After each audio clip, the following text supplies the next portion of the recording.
二人の短冊願いは一瞬で散った儚いのね愛情はかけた遠くに分かってたよ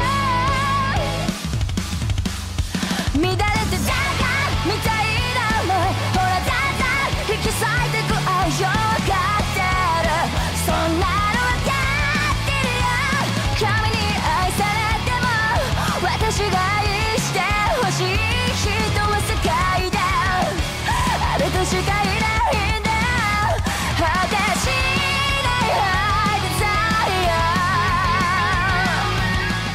Tomb Raider 2 je pokračovanie úspešnej akčnej adventúry s Larou Croft.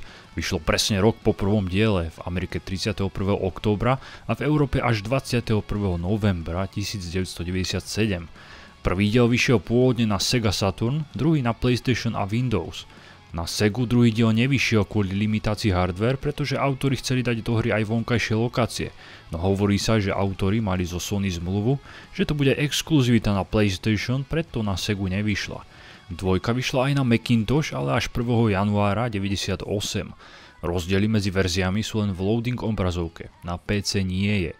A konečne aj v PlayStation verzii môžete kedykoľvek ukladať a nemusíte hľadať kryštály, to uľahčilo hru. Ja som hral PC verziu a aj keď nie je až tak fanúšikmi vyladená ako prvý diel, na nete sa dá nájsť patch, ktorý ju upraví do novšej podoby pre nové systémy a 4K. V popisku nájdete aký patch a aké textúry som použil.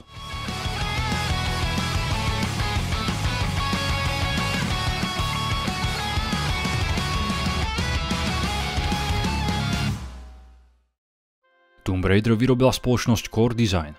Séria nám v októbri tohto roku oslavila pekných 25 rokov. Ako vznikla Lara a kto ju vyrobil, to som rozobral pri prvom diele. Druhý diel mali autori naplánovaný už pred vydaním prvého. Na prvý pohľad sa toho moc nezmenilo. Engine zostal rovnaký, no tie nápady, ktoré nestihli pridať do originálnej hry, dali do pokračovania. Jedným z detailov je, že sa Lare konečne pohybujú vlasy. Druhý diel sa stal najočakávanejšou hrou na PlayStation. Keďže prvý zožal obrovský úspech a v podstate zachránil firmu od bankrotu, autori sa rozhodli pokračovať. Horšie bolo, že z týmu odišiel tvorca Lary, Toby Gard, no drvivá väčšina vývojárov ostala. Napríklad level designer Heather Stevens, ktorý povedal, že do Tomb Raider investovali príliš veľa času a kreativity a bolo by nezmyselné, aby od toho odišli. Mali engine a teraz ho stačilo len vylepšiť, priniesť nové nápady a levely. Na druhý diel mali málo času, menej než rok, no už mali nástroje, s ktorými vedeli pracovať. Dizajnerský tím sa rozrastol na dvojnásobok, takže mohli rýchlejšie vytvárať levely. Do engineu pridali dynamické svetlo, modely majú viac poligónov a konečne mohli vytvoriť aj väčšie exteriéry, kde môžete používať dopravné prostriedky. A Lara dostala niekoľko nových pohybov. Na dizajne Larinej postavy tento raz pracoval Stuart Atkinson, rozpohyboval jej spomínané vlasy a pridal niekoľko outfitov, ktoré sa menia v závislosti na oblasti, v ktorej sa nachádzate. V Benátkach bude mať Lara klasické šortky, pri potápaní si dá neopren, v Tibetu na snehu sa oblečie do zimnej bundy a na konci v dome ju lupiči zastihnú len v župane. Lara sa tak stáva oveľa uveriteľnejšou a aj prostredie, v ktorom sa nachádza. V prvom diele chodila stále v rovnakom oblečení. Shelley Blond už v druhom diele nenahovorila Laru. Autori ju tam síce chceli, ale ona už mala iné záväzky, no použili jej hlas pre rôzne výkriky, vzdýchanie a chrčanie. Novým hlasom bola Judith Gibbons, ktorú si hráči zamilovali. Pardon me, if that was just your way of trying the doors for me. They're not anymore, so after you. Hudbu vytvoril opäť Nathan McCree a tento raz mal na ňu oveľa viac času. Väčšinou je ambientná, alebo počujete mužský zbor spievať čisto vokálnu hudbu, alebo po väčšinu času nehrá. Keď vyšla hra, od kritiky dostávala vysoké hodnotenia, priemerne 85%. Stal sa z nej okamžite komerčný úspech a za krátky čas predbehla predaje prvého dielu. Do roku 2009 sa celosvetovo predalo 6,8 milióna kópií. V Spojenom kráľovstve sa stala druhou najpredávanejšou hrou, hráčom sa páčila vylepšená grafika, použitie vozidiel a že bola viac akčnejšia. V čase, keď vyšiel druhý diel, už sa pripravoval tretí a séria bola na úplnom vrchole. Bola to najlepšia akčná adventúra z tretieho pohľadu, akú ste si mohli zahrať. V roku 1999 vyšla na PC vylepšená verzia s podnázvom Golden Mask, ktorá pridávala 4 nové levely. Vtipná bola séria reklám, ktorá sa vysielala v Amerike. Ukazovala prázdne bary, futbalové štadióny či stripterské kluby a pýtali sa, kde sú všetci chlapi. Tí zatiaľ hrali nového Tomb Raidera. Laura's back. Príbehovo sa hra točí okolo mystickej dyky Xianu, zbrane, ktorú používal čínsky cisár na ovládanie svojej armády. Tu, keď si zabodol do srdca, tak sa premenil na mocného draka a bojoval po boku vojska. Tibetskí mnísi túto dyku odstránili z cisárovho tela a vrátili späť do veľkého čínskeho múru, kde patrila. S Larou musíte túto dyku nájsť. V hre je až 18 levelov a hru som dohral za 16,5 hodín. Veľakrát som zomieral a opakoval pasáže, takže kľudne mi to mohlo zabrať aj 20 hodín. Každý jeden level je obrý a dohráte ho od pol hodiny po hodinu. Level design mi prišiel horší než u jednotky, bolo tu veľmi veľa rovnakých puzzlov a prišlo mi, že stále robím dookola to isté, preto som nemal chuť moc pokračovať a jednotlivé levely som hral s väčšou pauzou. Stále len posúvate krabice hore-dole, hľadáte predmety, stlačate páky a zabíjate nepriateľov. Čiže od jednotky sa toho moc nezmenilo. Lara tentoraz dokáže liesť horizontálne aj vertikálne. To si môžete vyskúšať hneď vo svojom panstve, ktoré sa rozrastlo a je oveľa väčšie. Stále za vami ale bude chodiť starý sluha s čajom, čo bolo trochu desivé. Aj v trojke za vami bude stále chodiť. Druhý diel je oveľa akčnejší, nepriateľov je príliš veľa a niekoľkokrát sa v leveli znovu objavia, keď zoberiete nejaký dôležitý kľúč a idete späť. Budú sa vás snažiť zabiť zvieratá a je ľudia, ktorí zase práhnú po poklade. A nakoniec aj mnísi a iné monštra, ktoré stražia dyku. Zbraní a nábojov je oveľa viac a z každého ľudského nepriateľa niečo spadne, tak sa ich oplatí likvidovať. Sú tu klasické pištole s neobenzenou muníciou, silnejšie automatické pištole, uziny, M16, granatomet a harpúna, ktorú využijete vo vode proti žralokom a potápačom. Novinkou je svetlica, ktorú môžete zapáliť a osvetliť si tak temné miesta. Autori chceli využiť nové dynamické svetlo. Temných miest moc nebude, preto som svetlicu moc často nepoužíval, skôr pri konci ich bolo viac. Po leveloch môžete nájsť aj tajné miestnosti, kde sú ukryté poklady, kamenná, nefritová či zlatá soška. Čím je vzácnejšia, tým je cesta k nej ťažšia. Keď ich v jednom leveli nazbierate všetky 3, dostanete ako bonus lekárničku, náboj alebo zbraň.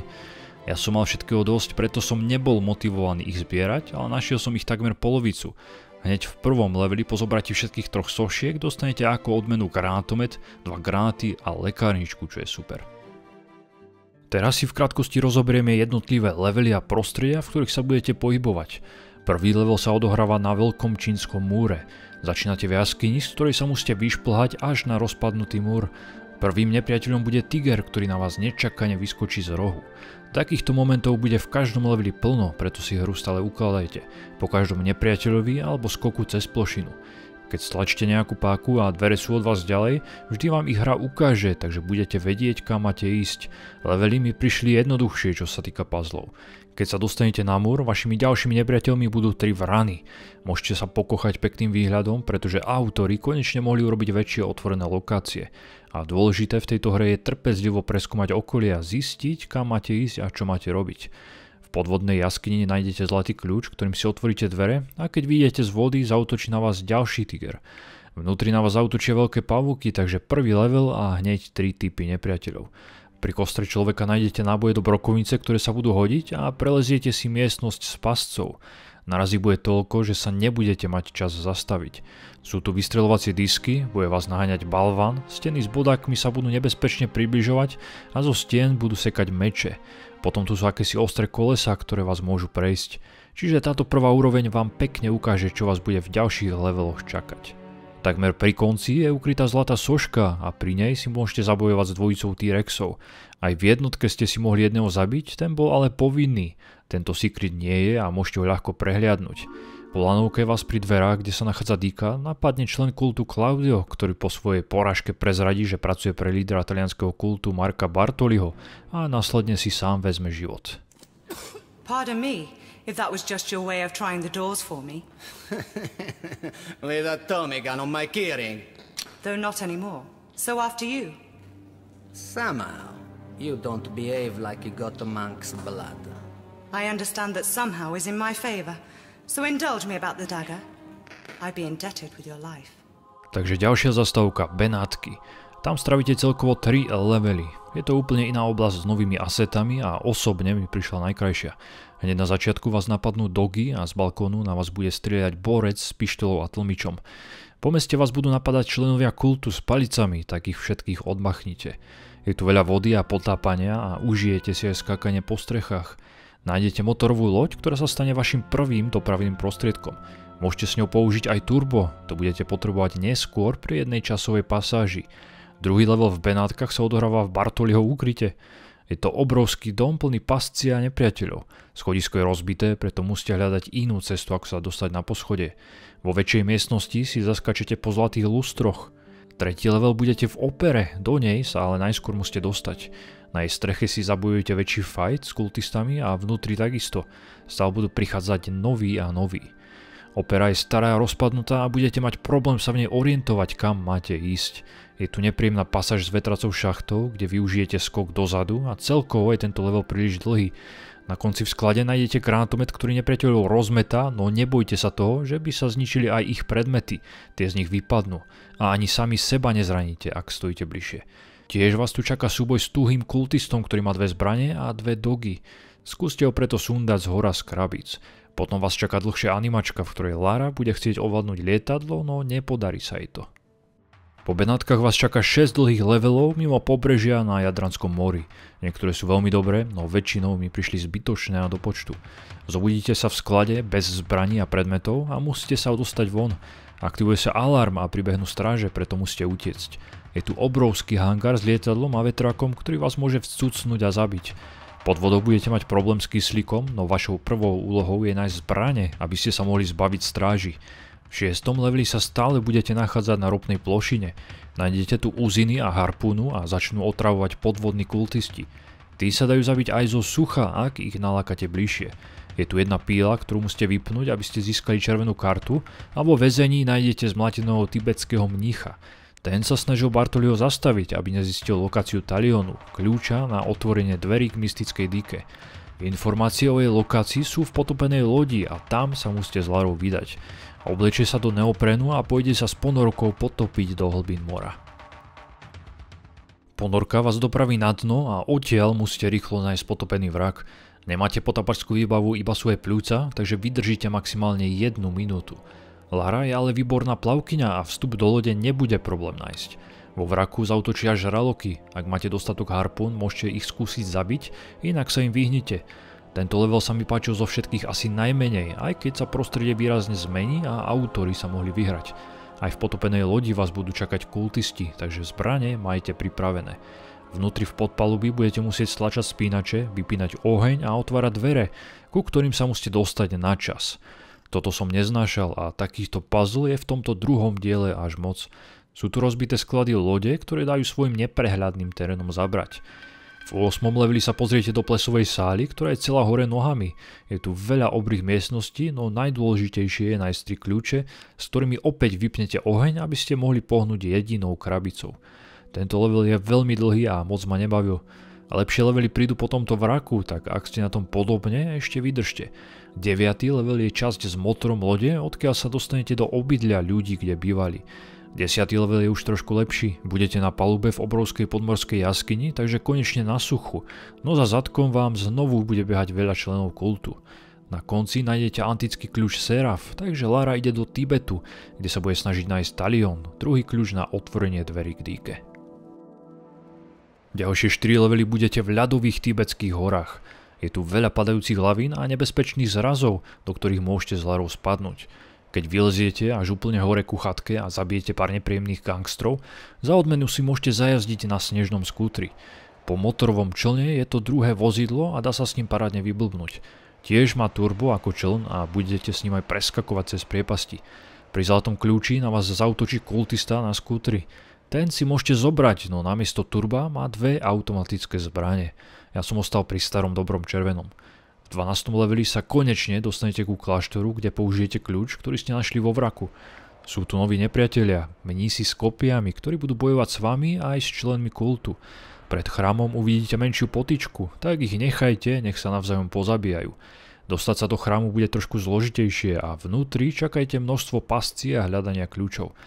V hlavnej hale vás napadnú ďalší nepriatelia a vyšpláte sa na zlatú sochu, len pozor na lampy s olejom. Musíte nájsť 2 drahokamy a 5 modlitebných kolies, takže to bude poriadne dlhý level. Sú tu pasce ako z Princa z Perzie a v jednej časti vás napadnú z jednej strany gangstri a dole budete mať mníchov, takže si musíte vybrať, koho zlikvidujete ako prvého. Pred gangstrami sa schovajte a počkajte až odídu. Prídu poriadne vyzbrojení, takže si pripravte lekárničky a silné zbrane a postupne ich ničte. A zničte potom aj otravných mníchov. Tu som viac využil M16, no tá mi prišla zabagovaná a zasekávala sa. Keď skáčete, tak sa s ňou nedá pohodlne strieľať. Najlepšia zbraň pre Laru je dvojica uzín. Ďalšia oblasť sú katakomby Talionu, kde na vás budú padať cencúle a zabojujete si s ohromným množstvom naštvaných yeti. Tí sú dosť nebezpeční, keď sa dostanú blízko a väčšinou chodia v skupine. Tento level mi prišiel výborný a level design sa až do konca bude zlepšovať. Len mi vadili dookola sa respawnujúci nepriatelia, keď ste sa vracali do vyčistených oblastí. Posledný 4. level v Tibete bude v ľadovom paláci. Ten predstaví novú mechaniku, odrazové plošinky, ktoré budete používať na vyššie skoky a aby ste rozozvučali zvony, ktoré otvoria postup. Pred týmito plošinami si vždy uložte hru, pretože vás dokážu vyniesť do takej výšky, že vás veľakrát zabijú, ak skočíte na zlú stranu. Oveľa viac využijete svetlice, pretože všade bude tma ako v rohu a plno pichliačov okolo. Zaplávate si aj v ľadovej vode a potom rozozvučte gong. Pod ním je Talion. Ten, keď zoberiete, prebudí sa obry vtačí strážca a pôjde vás zabiť. Tento miniboss ma príjemne prekvapil, no súboj s ním nebola výzva, pretože bol pomalý a dal sa jednoducho zničiť uzinami. V poslednej 3-levelovej oblasti sa s Larou vrátite do Číny. Máte kľúč od dverí, kde sa nachádza Dika, preto pôjdete do ksianského chrámu. Začiatok je dosť drsný, pred sebou síce budete mať sarkofág s Dikou, no prepadne sa pod vami podlaha a hodí vás to do podzemia. Pri vodopáde, ak sa otočíte a chytíte, môžete nájsť zlatú sošku. Level design je parádny, autori sa konečne mohli viac odviazať a tieto posledné levely sú výborné. Na to hráč ale musel čakať 15 hodín, aby sa tu dostal. Vadili mi okato sa objavujúci nepriatelia, ktorí v miestnosti predtým neboli. Pred chrámom sa zo vzduchu zjavia 2 tigre. Ukladajte si hru po každej pasci, pretože vás môže zabiť fakt čokoľvek. Urobíte krok a už sa na vás valí balvan, alebo sa pod vami prepadne podlaha, začnú vás drviť steny, alebo spadnete do lavy. Neskôr sa dostanete do jednej temnej jaskyne s obrovskými pavúkmi, čo môže byť desivé. A vôbec ma nebavili dlhé pasáže s lezením. Predposledný level je vážne bizárny. Pohybovať sa budete na veľkých zelených vznášajúcich sa ostrovoch a ako by ste boli v inej dimenzii. Zaútočia na vás čínsky ťažkí rytieri s jetpackom. Trochu to bolo komické, pretože sú veľmi pomalí a dajú sa jednoducho zničiť, keď sú vo vzduchu. Ďalší vás napadnú pri prvom zlatom vajci, no teraz to budú bojovníci s 2 kopiami. Majú veľa života a miniete si na nich všetky svoje náboje. V tomto leveli je ich plno, preto som vyliezol na plošinu, kde sa ku mne nemohli dostať a zabil som ich zbraňami s neobmedzenou muníciou. Dostať sa k druhému vajcu bude komplikovanejšie, no cesta k nemu sa nájsť dá. Len zabite všetkých strážcov, aby ste mali kľud. V ďalšej miestnosti s pascami a lávou je potrebné skočiť skok s rozbehom a následne hodiť šípku do vody, čo je trochu komplikovanejšie, no ak ste už zvyknutí skákať do vody vždy šípku, tak vám to nebude robiť problém. Je tu aréna, v ktorej na vás vybehnú kultisti s vrácimi nožmi a ďalší strážcovia, takže ako otvoríte klietku, hneď vylezte do bezpečia a zvyšky všetkých sundajte. Posledný level sa volá Dračí doupie, takže je jasné, s kým asi budete bojovať. Vstup k drakovi strážia nepríjemní strážci, znovu si zabojujete v malej aréne a v druhej na vás zaútočia kultisti. Súboj s drakom je parádny. V okolí máte diery, cez ktoré sa môžete dostať do vody a ak vás drak zapáli, môžete sa zbaviť ohňa. Vo vode nájdete množstvo lekárničiek a zásobníkov do úzin. Drak nemá moc života. Snažte sa okolo neho krúžiť a aby vás netrafil ohňom. Najlepšie je byť pri ňom z boku a dať si pozor na úder chvostom. Tento záverečný boss ma veľmi potešil. Nakoniec ešte musíte utiecť z rozpadajúceho sa čínskeho múru. Je tu ešte jeden bonusový level, epilóg v dome Lary. Tá odpočíva a počuje zvuky rozbijajúceho sa skla. Zaznie alarm, takže sa musíte brániť, no Lara má len žúpan. Pri posteli nájdete miestnosť s brokovnicou, takže všetkých lumpov pekne odstrelte.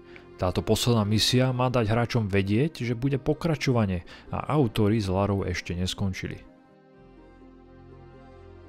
Aj druhý diel Tomb Raider odporúčam. Aj keď mi level design prišiel slabší, celý diel je viac akčnejší a pripomína skôr strieľačku. Puzzle sú jednoduché a stále sa opakujú a hra je veľmi dlhá, tak ak sa vám páčil prvý diel, pokračovanie sa vám bude tiež páčiť.